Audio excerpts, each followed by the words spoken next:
all scattered, but now Your we're team heading is back in banning. towards the draft and heading into this game 2 here. We're seeing Kufra, of course, having one of the highest ban rates so far. What do you feel about this Kufra brand, and why do you think that teams don't really want to deal with it? I had this team is discussion with banning. MLBB yesterday during the match against RRQ and VFM, where the game 2 that VFM won, it was because of that Kufra. I was talking about maybe you can let Kufra through, but I was proven wrong. Kufra, the Tyrant's Rage, the bouncing ball, the Tyrant's Revenge, Tyrant's Wrath, and bouncing ball. It's just too much. Banning. Sure, he got nerfed, but his ability as a front line to disable mobility, to get that engaged, is just way too overwhelming for most of the heroes in this current meta to deal with. And it's just those picks that if you let it through, then you're basically reducing your chances of winning, as much as it sounds ridiculous. And it's pretty hard to actually catch out to Kufra as well, judging from the fact that, yes, there's those tweaks in terms of cooldown and such, but the chain crowd control that he provides is definitely one thing that could disrupt the entirety of a team fight. Now, we're also seeing Kaya as well as Export being rebuffed, so we're just keeping some stuff consistent right here as we're heading in towards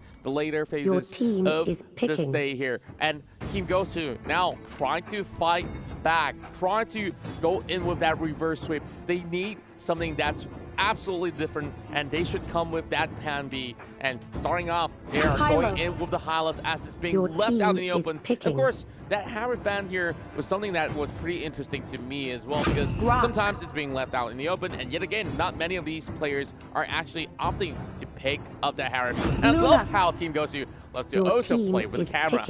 Yeah, and again, it's going to be Lunox and Grok for Axis Esports. They have found their comfort zone, or should I say, Team Gosu gave them their comfort picks. If you look at the previous game, maybe it should be Xbox at Grok being taken out. Then you can safely take the high loss without having to worry about this front line from Team Axis, who has been causing so much trouble in game number 1. But instead, they let it through. They let the Lunox through as well. Maybe the Xbox and the Grok. Xbox, Lunox, and you let the Grok through.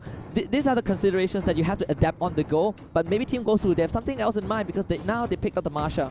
I'm really liking this pick here, and wow, we're having really solid front line sustain for the side of Gosu, so we know that they're going to be playing a lot safer than we're seeing as compared to what we saw in game number 1. And my Gosu here, they need a lot of all that sort of burst potential as well, so what should they actually go for in that second phase? Because Axis Esports here will possibly go in with either a marksman pick to actually finish off this sort of round. But if they do go in for a marksman, which means that there will be a little bit less of that tank for them. And of course, they could not even miss out on that Valor pick. Yeah, and we talk about how Gosu ban out Arkai in the second ban phase. And if you're looking at what they want to pick, maybe the Chang'e could be decent. Maybe they want to set their eyes on possibly the Gord if you want to kind of play the late game. You are still lacking that marksman, that mage. Well, we've seen them play Esmeralda previously. I think that Esmeralda was not a bad choice either way if they still want to fall back to that. But with this kind of opening, the Hylos Marsha into the Lolita, they have a big choice to make, because they won't have the last, they won't have the luxury of counter-picking Axis Esports when the ban phase ends. Well, I would definitely say the same as well. Like, there's only so little options left for them. And now, with even Chang'e getting taken out, well, this is definitely that preemptive move coming in from the side of Axis Esports. And I'm really liking what I see so far. And now we're seeing another Bruno to come into play. So with this sort of a lineup, we can see great DPS as well as burst coming from the side of Axis. But for Gosu's side, how are they going to respond to this? Yes, they got great tanks. Yes, they can go in for some split push, but they still need a little bit more of that sort of a damage output to actually take down Axis if they were ever to commit in towards a full-blown team fight to fend off against Axis. Yeah, and Axis had the same thought as well with that Chang'e ban we talked about. You look at this robust lineup, the only thing missing is probably Chang'e or maybe the Gord. I pointed it out earlier on, and I think this is the clearest choice that Team Gosu could consider. So they're locking the Gord, they're locking the Kimi, marksman Kimi in fact, and this is going to round out possibly the final lineup for this series if Axis Esports were able to find an answer to it. Now looking at Gosu's side, early game may not be exactly all too efficient going in for them, but of course they won't be relying on that Kimi pickup right here. And for the side of Axis, one last pick to actually secure themselves either 3 points or even stalling things out into only securing 1 point. Of course, Axis having lasted here, still deciding, 15 seconds left, and wow, I'm already liking what I see with all these sort of picks going for Axis, and they could even go for another fight out, which they've already had their eyes set on towards that Thomas. So this is going to be pretty much that sort of consistency that they will have, and now we're already seeing both sides already finish up their draft.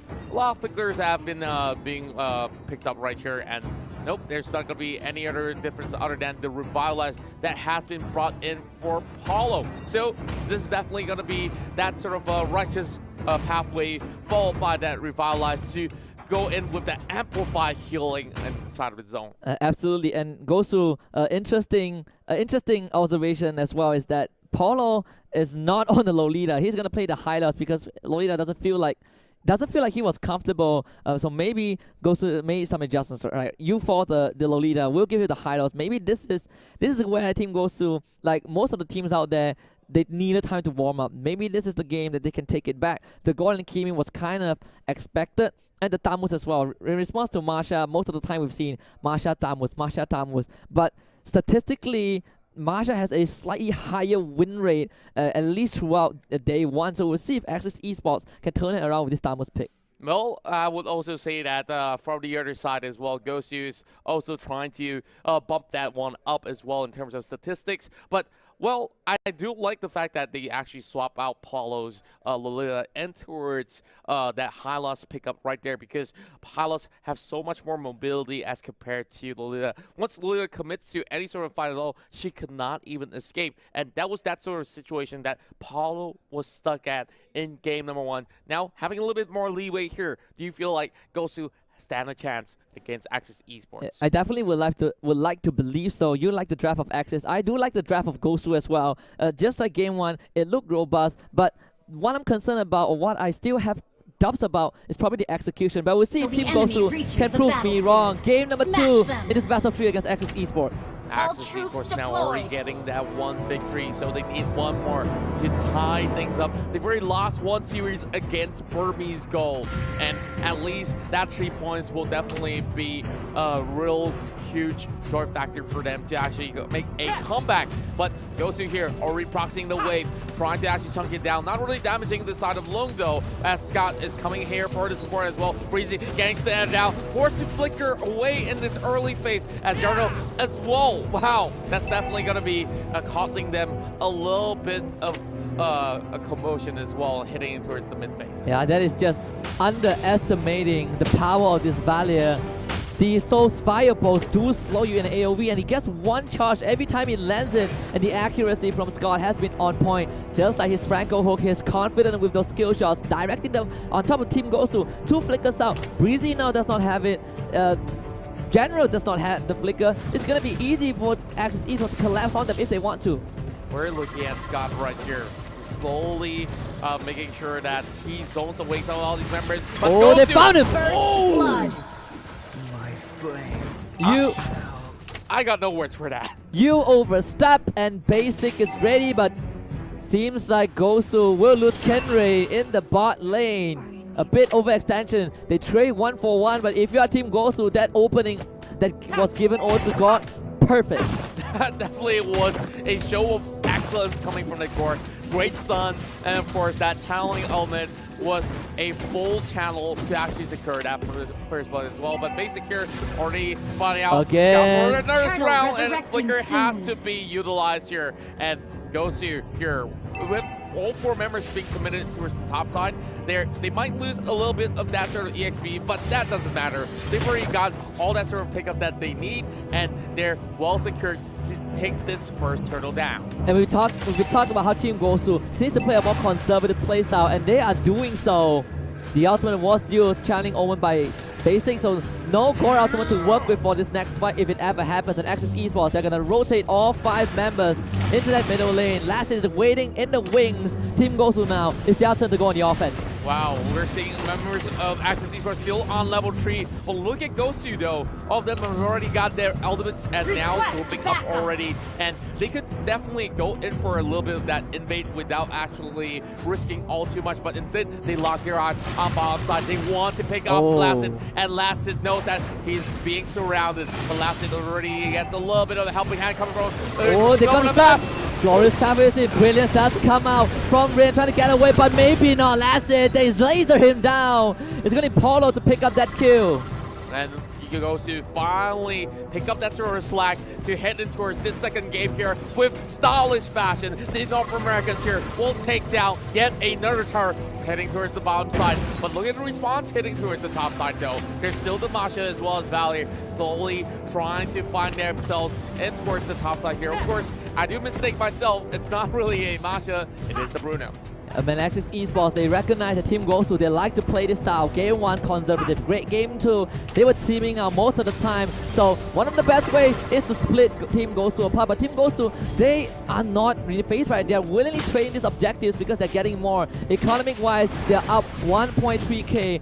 And just to slightly mention, after that first 2 flicker that Team Gosu expanded, they immediately rotated basing to punish Axis Esports over aggression. Scott was way too confident to walk forward, got picked off. Team Gosu right now, they can take this fight. And Axis Esports need to find a little bit of that sort of a mistake from the side of Gosu to punish them. But Axis here, at least, trying to hold themselves all together. 2k goalie, not too far off. As we see Axis still trying to actually get themselves in towards that turtle pit and perhaps secure this still.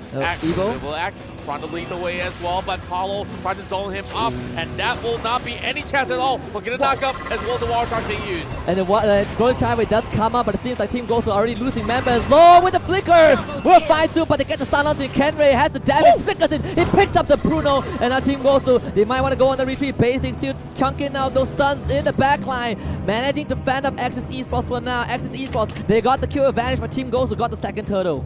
And wow, Axis Esports, they may not get all too much of that sort of a turtle trade-off there, but look at the team fight. It was executed perfectly in a sense. Look at the position he's at. He picks off Greasy and immediately flickers for the next kill. Though he is getting chunked out by Kenray, there was enough backup time from Axis to still do a little bit more of that trade, but that's pretty much well and fine. And Axis Esports found that momentum, and they are currently tying things up against Gosu, only having very slight margin of lead. Yeah, and if you're Team Gosu right now, one of the best ways to punish Axis Esports is that aggression. We've seen time and time again. Lacid did the same mistake in Series 1. Just now he was long on the Bruno, but the wild charge will come in. Paulo not going down just yet. The damage is there. The Numinous Blast actually stuns. They found a target. They just switch their attention onto Scott, and Scott is out. The stun will stop Rain in his tracks. The Guardian Barrier not able to block out Paulo, but Breezy definitely another stun from Basin, keeping Rain in place. But Long will find one as well as the crowd. 2 kills over to Axis Esports.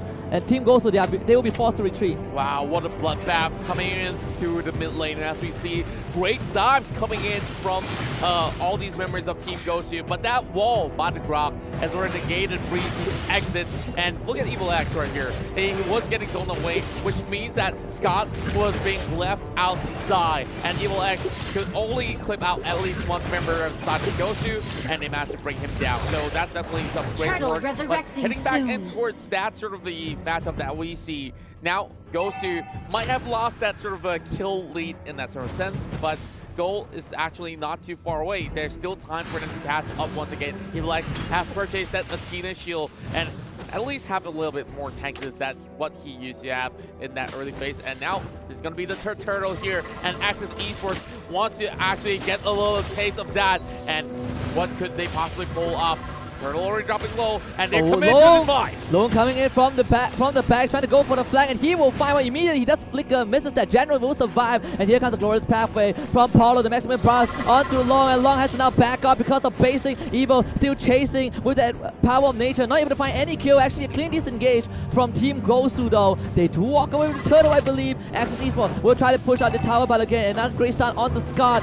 Basic was a marksman, is a marksman. Team Gosu defend off Axis Esports. Clean as a whistle. Team Gosu managed to secure all these turtles without actually risking their lives. And Breezy, as much as we see them having a shaky start in Game 1, Game 2, they look like different monsters in this matchup. Kenray being forced to flicker away, but they're still giving a little bit more chase. But Scott will not go into that hot position. So indeed, 2 seconds left before the first Lord will appear towards the lower side of the river. And look at Gosu. Now that they could slowly take their sweet time, reset those waves, and prepare for the next fight. But Axis Esports here are securing this rotation and towards the jungle, and they are trying to block the entry points and looking for the kill over bot side. They want Kenray dead, and Kenray will try to buy time. The rest of Team Gosu can come to the class. Kenray just going beeline towards the rest of the team, but we will find a kill first. Glorious pathway a bit too late, but Polo will go for the EKH. He sounds the Warhorn. Evo's going on top of General, but there is Breezy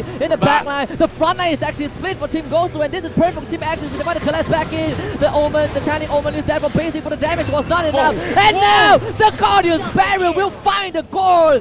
Evil X will make sure Team Gosu goes down, and Axis Esports find 3.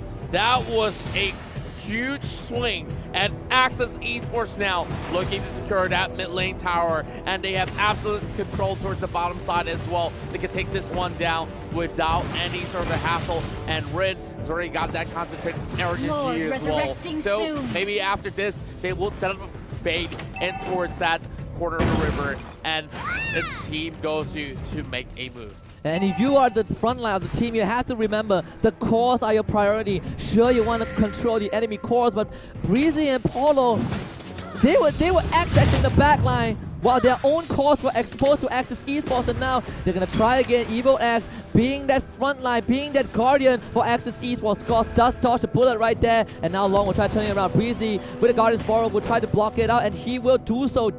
So the Lord will be disengaged by Axis Esports. Team Gosu still managing to fend off that attempt. Now waiting for a little bit of that sort of a reset, heading towards the top side here. They want to shove in all those ways before going for any sort of that Lord attempt. They could even send one member off from the side of Axis to actually take down Lord while they're at it. And Evil X has already spotted out Paulo for General as well. So it won't be any sort of that full commitment coming from either Gosu or even Axis. But look at Luke though, he's already bringing it down to 60%, and now Gosu has responded it out, and it will be a little bit of a reset. Glorious pathway does keep Paulo alive for now, but it seems like Reese could jump in, not gonna find the kill, and eventually does actually Breezy. Now not even then, Luminum Blast only onto the valley. The flicker from him was perfect, and the rest of Axis Esports goes for the collab. 1, 2, 3, 4 team goes to Foresight Dominoes, and Axis Esports, they might not need the Lord for this one. As Team Malaysia now will look for the inhibitor and possibly the victory as to take down that high ground tower, the inhibitor. As the Kenray, that's really coming back, but the Malaysian Tigers will rejoice. They lock in the first 3 points of Group B. Axis Esports came back swinging.